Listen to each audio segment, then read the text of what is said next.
തൊണ്ണൂറുകളിലാണ് 1990കളിലാണ് ലോകത്ത് ലിബറലൈസേഷൻ, നവ ലിബറൽ നയങ്ങൾ, അതുപോലെ തന്നെ പിന്നെ ഗ്ലോബലൈസേഷൻ, ഈ കാര്യങ്ങളൊക്കെ, ആഗോളവൽക്കരണം, ഇതെല്ലാം വന്നത്. ആ സമയത്താണ് 1994 DPEP, district primary education programme എന്ന് പറയുന്ന DPEP എന്ന് പറഞ്ഞൊരു പദ്ധതി വന്നു.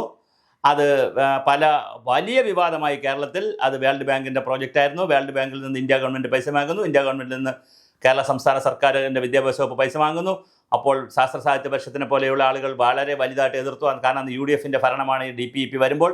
അന്ന് K. ജയകുമാർ IAS, പിന്നെ ചീഫ് സെക്രട്ടറിയായ MGയുടെ ഡയറക്ടർ ജനറലൊക്കെയായ ഇപ്പോൾ ഇരിക്കുന്ന K. ജയകുമാർ IAS ആയിരുന്നു വിദ്യാഭ്യാസ വകുപ്പിൻ്റെ സെക്രട്ടറി, DPI വിദ്യാഭ്യാസ വകുപ്പിൽ ഉണ്ടായിരുന്നത്. അപ്പോൾ വളരെ വലിയ വിവാദമായിരുന്നു. ദരിദ്ര പിള്ളേരെ എന്തും പഠിപ്പിക്കാം, പിന്നെ അങ്ങനെ പല പേര് DPEP കുട്ടികളെ പഠിപ്പിക്കലല്ല, കല്ലും മണ്ണും പറക്കിക്കലാണെന്നൊക്കെ പറഞ്ഞ് വലിയ വിവാദം 94 ഉണ്ടായി. അവസാനം ഇടതുപക്ഷ ജനാധിപത്യ മുന്നണിയും ശാസ്ത്ര സാഹിത്യ പരിഷത്തും ഡോക്ടർ RVG മേനോൻ സാറിനെ പോലുള്ളവരൊക്കെ നഖശികാന്തം എതിർത്തു. ഇത് ശരിയല്ല DPEP. പക്ഷേ LDF വന്നപ്പോൾ ഇതേ പറഞ്ഞ ആളുകൾ തന്നെ DPEPയുടെ കമ്മിറ്റികളിൽ വരികയും സംസ്ഥാനതല കമ്മിറ്റികളിലൊക്കെ വരികയും അവരുടെ UDF DPEP വേറെ, LDF DPEP വേറെ എന്ന് പറഞ്ഞ് ആ DPEP തന്നെ നടപ്പിലാക്കി. അന്ന് മുതൽ തുടങ്ങിയതാണ് ഈ ശാപം കേരളത്തിന്.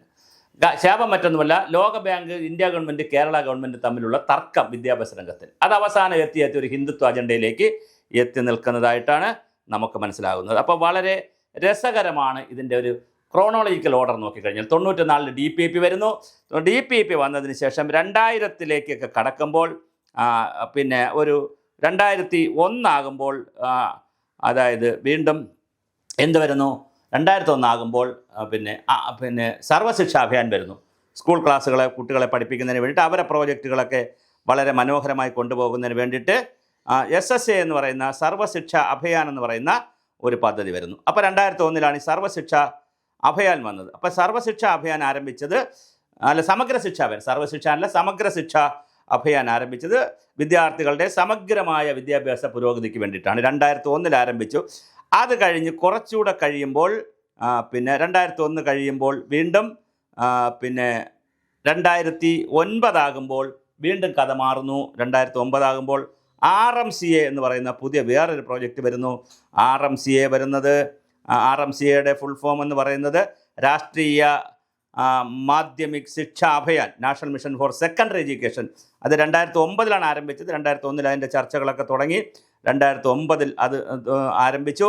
അപ്പം അതും കഴിഞ്ഞിട്ട് 2018 ആകുമ്പോൾ RMCയും സമഗ്ര ശിക്ഷാ അഭിയാനും ഒക്കെ ടീച്ചർ എഡ്യൂക്കേഷനുമായിട്ടൊക്കെ ലയിപ്പിച്ചിട്ട് സമഗ്ര ശിക്ഷ എന്ന പേരിൽ വീണ്ടും പ്രവർത്തിക്കാൻ തുടങ്ങി. അങ്ങനെ ഈ സമഗ്ര ശിക്ഷാ അഭിയാനാണ് ഇപ്പോൾ ഒരു വഴിക്ക് പ്രവർത്തിച്ചുകൊണ്ട് വരുന്നത്. അതും ഒരു തരത്തിലുള്ള സിലബസ് പരിഷ്കാരവും അതുപോലത്തുള്ള ഉഡായിപ്പ് പരിപാടികളെല്ലാം അതിനകത്തുണ്ട്. ഉഡായിപ്പ് എന്ന് പറഞ്ഞു കഴിഞ്ഞാൽ അത് ചെയ്യുന്നവരെ കുറ്റം പറഞ്ഞല്ല, ഇതുപോലത്തെ കാര്യങ്ങൾ ഈ ചർച്ച ചെയ്ത് വരുമ്പോൾ എല്ലാ കാര്യങ്ങളും ഉണ്ട്. കേന്ദ്ര ഗവൺമെൻറ് ഉണ്ട്, വേൾഡ് ബാങ്ക് ഉണ്ട്, ADB ഉണ്ട്, സകലമാന ഫണ്ടിങ് ഏജൻസികൾ, UNICEF ഉണ്ട്. എല്ലാ ഏജൻസികളും കൂടി വിദ്യാഭ്യാസത്തിൽ കിടന്ന് മറിയുന്ന ഒരു കാര്യം. അപ്പോൾ ഇതിൻ്റെ ഇടയ്ക്ക് ശാസ്ത്ര സാഹിത്യ പരിഷത്തുണ്ട്, അവരുടെ പരീക്ഷണങ്ങളുണ്ട്, പിന്നെ ജനകീയ വിദ്യാഭ്യാസ യജ്ഞമുണ്ട്. ഇങ്ങനെ വേണ്ട ജഗബൊക പരിപാടികളാണ് ഇതിനകത്തേക്ക് വരുന്നത്. ഇതെല്ലാം കൂടി വന്നിട്ട് ശേഷമാണ് പിന്നെ സർവ്വശിക്ഷാ അഭിയാനിൻ്റെ എല്ലാവർക്കും എഡ്യൂക്കേഷൻ ഫോർ ആൾ എന്നുള്ള കൺസെപ്റ്റിൽ 2001 ആകുമ്പോൾ ആ കാര്യം വന്നു. 6 മുതൽ 14 വയസ്സ് വരെയുള്ള കാര്യങ്ങൾ HRD മിനിസ്ട്രി ആയിരുന്നു ഇത് ആദ്യം നടപ്പിലാക്കുന്നത്. പിന്നെ അത് വിദ്യാഭ്യാസ വകുപ്പായി മാറുന്നു. പിന്നെ പുതിയ സ്കൂളുകൾ സ്ഥാപിക്കുക, അധ്യാപകരെ പരിശീലിപ്പിക്കുക, ഇതെല്ലാം വന്നു. 2018 ഈ SSAയും സമഗ്ര ശിക്ഷാ അഭിയാനും അതുപോലെ തന്നെ RMSA രാഷ്ട്രീയ മാധ്യമിക ശിക്ഷാ അഭിയാനും ടീച്ചർ എഡ്യൂക്കേഷൻ എന്നൊക്കെ പറഞ്ഞ് അത് വലിയ രൂപത്തിൽ 2018 ആകുമ്പോൾ എല്ലാം കൂടെ ലയിച്ചു.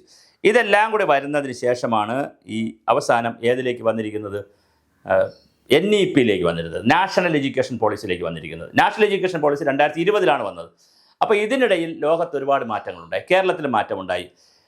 ഡോക്ടർ തോമസ് ഐസക്കിനെ പോലെയുള്ള ആളുകൾ പറയുന്നു, ഐസക് സാറൊക്കെ ഈ പറയുമ്പോൾ ശരിക്കും പറഞ്ഞാൽ നമുക്ക് വിഷമം തോന്നും, വളരെ സങ്കടം തോന്നും. NEP കേരളത്തിൽ നടപ്പിലാക്കില്ല. NEP-യുടെ ഭാഗമല്ലേ സാറേ ഇവിടെ ഡോക്ടർ ബിന്ദു ഒക്കെ കൂടെ പോയി പൈസ മേടിച്ചിട്ട് കോളേജുകളിൽ 4 ഇയർ അണ്ടർ ഗ്രാജുവേറ്റ് പ്രോഗ്രാം എന്ന് പറഞ്ഞ FYUGP നടപ്പിലാക്കുന്നത്? അത് ആൾറെഡി നടപ്പിലാക്കിയല്ലോ. വിദേശ സർവകലാശാല വരുമെന്ന് 100ഓളം വിദേശ സർവകലാശാലയിൽ ഇന്ത്യയിൽ കൊണ്ടുവരുമെന്ന് NEP പറയുന്നു. ഇവിടെ വിദേശ സർവകലാശാലകൾക്ക് ആൾറെഡി ഇത് കൊടുത്തു കഴിഞ്ഞല്ലോ. വിദേശ സർവകലാശാല വരാനുള്ള നടപടികൾ കേരള സർക്കാർ ആരംഭിച്ചല്ലോ. അപ്പോൾ വിദേശ സർവകലാശാല ആരംഭിച്ചു. NGOയുടെ കാര്യം പറയുന്നു. ഇന്ത്യൻ നോളജ് സിസ്റ്റം എന്ന് പറഞ്ഞ് വേറെ സംവിധാനമുണ്ട് വിദ്യാഭ്യാസ വകുപ്പിൽ തന്നെ. ഇന്ത്യൻ നോളജ് സിസ്റ്റം എന്ന് പറയുന്ന കമ്മിറ്റിയിൽ നിന്ന് എത്ര NGOs ആണ് കേരളത്തിൽ പ്രോജക്റ്റ് വാങ്ങുന്നത്? ഒരുപാട് ആളുകൾ കേരളത്തിൽ പ്രോജക്റ്റ് വാങ്ങുന്നുണ്ട്. വിദ്യാഭ്യാസ രംഗത്താണ് ഈ പരീക്ഷണം എല്ലാവരും നടത്തുന്നത്, പഠനങ്ങളെല്ലാം നടത്തുന്നത്. അതിനെ അവർ വിദ്യാഭ്യാസ വകുപ്പിലേക്ക് കൊടുക്കുന്നുണ്ട്. അപ്പോൾ ഇതെല്ലാം ഇവിടെ നടന്നു വരികയാണ്. 1994 മുതൽ 2025 വരെയുള്ള വർഷമെടുക്കുമ്പോൾ ഓരോ കാര്യങ്ങളായിട്ട് UDF ഗവൺമെൻറ് പിന്നെ നമ്മുടെ UPA ഗവൺമെൻറ്റിൻ്റെ കാലത്തും മൻമോഹൻ സിംഗിൻ്റെ കാലത്തും നരേന്ദ്രമോദിയുടെ കാലത്തും പരിഷ്കാരങ്ങൾ ഇങ്ങനെ സ്റ്റെപ്പായിട്ട് ഇങ്ങനെ വന്നുകൊണ്ടിരിക്കുകയാണ്. ഇപ്പോൾ അഡീഷണലായിട്ട് വന്നത് BJP വന്നപ്പോൾ അതിനകത്ത് വന്നൊരു അഡീഷണൽ വന്നത് ഇന്ത്യൻ നോളജ് സിസ്റ്റം എന്ന് പറഞ്ഞുകൊണ്ട് ഇന്ത്യയിലെ കുറേ കാര്യങ്ങൾ കൂടി പഠിപ്പിക്കണം, വിദേശ കാര്യങ്ങൾ മാത്രം പഠിപ്പിച്ചാൽ പോരാ എന്നുള്ള പുതിയൊരു സിലബസും കരിക്കുലവും കൂടെ വരികയാണ്. ഇത് പഠിപ്പിക്കില്ല എന്ന് തോമസ് ഐസക്കിനെ പോലുള്ള ആളുകൾ, ഡോക്ടർ തോമസ് ഐസക് പറയുമ്പോൾ ഇപ്പോൾ NCERT പഠിപ്പിക്കുന്നില്ലേ ഇവിടെ കാര്യങ്ങൾ? ഒരുപാട് കാര്യങ്ങൾ CBSE സ്കൂളുകളിൽ അത് പഠിപ്പിക്കുന്നില്ലേ? സൈനിക വിദ്യാലയങ്ങൾ പഠിപ്പിക്കുന്നില്ലേ? കേന്ദ്രീയ വിദ്യാലയങ്ങളിൽ ഇത് പഠിപ്പിക്കുന്നില്ലേ? അപ്പോൾ കേരളത്തിൽ ഇത് പഠിപ്പിക്കുന്നില്ല, ഞങ്ങൾ പഠിപ്പിക്കില്ല, ഞങ്ങൾ എടുക്കില്ല എന്നൊക്കെ പറഞ്ഞ് ഇത് ആരെ പറ്റിക്കാനാണ് പറയുന്നത്? ദയവായി അങ്ങനെ പറയരുത്. അവസാനം വന്നാണ് ഇത് ഹിന്ദുത്വ അജണ്ടയിലേക്ക് പോയിരിക്കുന്നത്. അതുപോലെ തന്നെ MOU ആണ്. MOU എല്ലാ കാലത്തും ഉണ്ട്. SSAക്ക് MOU ഉണ്ട്, RMSAക്ക് MOU ഉണ്ട്, ഇതിന് MOU ഉണ്ട്, PMCക്ക് MOU ഉണ്ട്, NEPക്ക് MOU ഉണ്ട്. MOU ഉള്ളൂ, ഇതുണ്ട്. 82 പദ്ധതിയാണ് കേന്ദ്രത്തിൻ്റെ ഇവിടെ നടപ്പിലാകുന്നത് പൈസ മേടിച്ചിട്ട്. 81നും 82ലും MOU ഉണ്ടെന്നേ. MOU ഇല്ലാതിരിക്കാൻ പറ്റൂ? കേന്ദ്ര ഗവൺമെൻറ് സംസ്ഥാന ഗവൺമെൻറ്റുകളുമായി ഒരു ധാരണാപത്രം ഒപ്പുവയ്ക്കും. അത് ഇന്ത്യയിൽ എത്രയോ നൂറ്റാണ്ടുകളായി, ഇന്ത്യ ഉണ്ടായ കാലം മുതലുള്ള പ്രോജക്റ്റ് ഇംപ്ലിമെൻറ്റേഷൻ്റെ ഭാഗമാണ് ഒരു ഫെഡറൽ സംവിധാനത്തിൽ സ്റ്റേറ്റും സെൻട്രലുമായി ഒരു ഇത് വയ്ക്കുന്നത്. പിന്നെ അതിനകത്തുള്ള കണ്ടീഷൻസാണ് പ്രശ്നം. ചില MOUയിലാണെങ്കിൽ കണ്ടീഷൻ കേന്ദ്ര ഗവൺമെൻറ്റിന് മാത്രമേ ഇത് മാറ്റാൻ പറ്റൂ, അല്ലെങ്കിൽ സംസ്ഥാന ഗവൺമെൻറ്റിന് മാറ്റാം, അല്ലെങ്കിൽ 2 ഗവൺമെൻറ്റും കൂടി മാറ്റാം, ജോയിൻറ്റ് കമ്മിറ്റിയിൽ മാറ്റാം, ഇന്ന കാര്യം മാറ്റാൻ പറ്റൂല, ഇന്ന കാര്യം മാറ്റാം, അങ്ങനെയൊക്കെ കണ്ടീഷനുകൾ വയ്ക്കാൻ പറ്റും. അത് അതിനകത്തുള്ള സാധനമാണ്. അത് നോക്കി ബാർഗെയിൻ ചെയ്ത് നമ്മൾ കണ്ടീഷൻ വയ്ക്കേണ്ടത് നമ്മുടെ ജോലിയാണ്, സ്റ്റേറ്റിൻ്റെ ജോലിയാണ്. ഇന്ന കണ്ടീഷൻ പറ്റൂല എന്ന് പറഞ്ഞ് അവരോട് കത്തെഴുതി ഞങ്ങൾക്ക് നയപരമായി ഇന്ന കണ്ടീഷനോട് വിയോജിപ്പുണ്ട്, അല്ലെങ്കിൽ ഈ എഗ്രിമെൻറ്റിൽ ഇന്നത് വേണം, അങ്ങനെ പറയുമ്പോഴും പ്രശ്നമുണ്ട്. കാര്യം കേരളത്തിന് മാത്രമായൊരു MOU അവരുണ്ടാക്കത്തില്ല, ഇന്ത്യക്ക് മൊത്തമാണ് MOU ഉണ്ടാക്കുന്നത്. അപ്പോൾ കേരളത്തിന് മാത്രമായൊരു MOU ഉണ്ടാക്കാൻ പറ്റും. ഇവിടെ ഇടതുപക്ഷ ജനാധിപത്യ മുന്നണി ഭരിക്കുകയാണ്, അതുകൊണ്ട് അവർക്കൊരു MOU, തമിഴ്നാടിനൊരു MOU, അപ്പുറത്തെ ഒരു MOU, അങ്ങനെ ഒരു MOU ഉണ്ടാക്കാൻ പറ്റത്തില്ല. അതുപോലെ തമിഴ്നാട് കേസിന് പോയി എന്ന് പറയുന്നതിനകത്ത് വലിയ കാര്യം. തമിഴ്നാട് കേസിന് പോയത് എന്താണ്? അവിടുത്തെ പിന്നെ പാവപ്പെട്ട കുറേ കുട്ടികൾക്ക് പിന്നെ പൈസ കൊടുക്കാൻ പറ്റുന്ന എന്നുള്ള ഒരു വിഷയത്തിലാണ് കേസിന് പോയിരിക്കുന്നത്. ഡിസേബിൾ ആയിട്ടുള്ള കുട്ടികൾക്ക് പൈസ കൊടുക്കാൻ കേന്ദ്ര ഗവൺമെൻറ്റിൻ്റെ ഫണ്ട് കിട്ടുന്നില്ല എന്ന് പറഞ്ഞാണ് കേസിന് പോയിരിക്കുന്നത്. അപ്പോൾ ഈ കാര്യങ്ങളുടെ ഒരു കാര്യകാരണ സഹിതമുള്ള വിശകലനം കേരളത്തിൽ നടക്കുന്നില്ല എന്നുള്ളത് വളരെ കഷ്ടമാണ്. 1994 തുടങ്ങി 2000 ആയി ഇപ്പോൾ എത്തി നിൽക്കുമ്പോൾ, ഈ കാലഘട്ടത്തിൽ എത്തി നിൽക്കുമ്പോൾ വളരെ കൃത്യമായ രീതിയിലാണ് കേരളത്തിൽ വിദ്യാഭ്യാസ പരിഷ്കാരങ്ങൾ നടപ്പിലായിട്ടുള്ളത്. അത് UDFൻ്റെ കാലത്ത് ആണ് ആദ്യം തുടങ്ങുന്നത്. കാരണം അന്നാണ് വേൾഡ് ബാങ്കിൽ നിന്ന് പൈസ കിട്ടുന്നത് DPEPക്ക്. അത് കഴിഞ്ഞ് LDF അത് നന്നായി കൊണ്ടുപോയി, അത് പല രൂപത്തിൽ കൊണ്ടുപോയി. അകത്ത് നിൽക്കുമ്പോൾ നമ്മൾ എതിർക്കും, പുറത്തിറങ്ങുമ്പോൾ നമ്മൾ അനുകൂലിക്കും, പുറത്തിറങ്ങുമ്പോൾ നമ്മൾ എതിർക്കും. ഈ ഒരു സമീപനമൊക്കെ മാത്രമേ കേരളത്തിലുള്ളായിരുന്നു. അല്ലാതെ കേരളത്തിലെ ഇടതുപക്ഷ ജനാധിപത്യ മുന്നണിയാകട്ടെ, അല്ലെങ്കിൽ CPI ആവട്ടെ, CPM ആവട്ടെ, അതുപോലെ തന്നെ ഈ കോൺഗ്രസ് ആവട്ടെ, അല്ലെങ്കിൽ ശാസ്ത്ര സാഹിത്യ പരിഷത്താവട്ടെ, ഇവിടുത്തെ പുരോഗമന ചിന്താഗതിക്കാരാകട്ടെ, ഇവിടെ ഇപ്പോൾ ഇന്നലെ ഒപ്പുവെച്ചു എന്ന് പറഞ്ഞാൽ 85 സാഹിത്യകാരന്മാരാകട്ടെ, എവരാരും തന്നെ ഇതൊന്നും മനസ്സിലാക്കാതെ ചുമ്മാ പൊട്ടൻ കിണറ്റിക്കിടക്കുന്നത് പോലെ, തവള കിണറ്റിക്കിടക്കുന്നത് പോലെയാണ് കേരളത്തിലെ വിദ്യാഭ്യാസത്തെ കാണുന്നത്. വളരെ സങ്കടമുണ്ട്, കഷ്ടമുണ്ട്.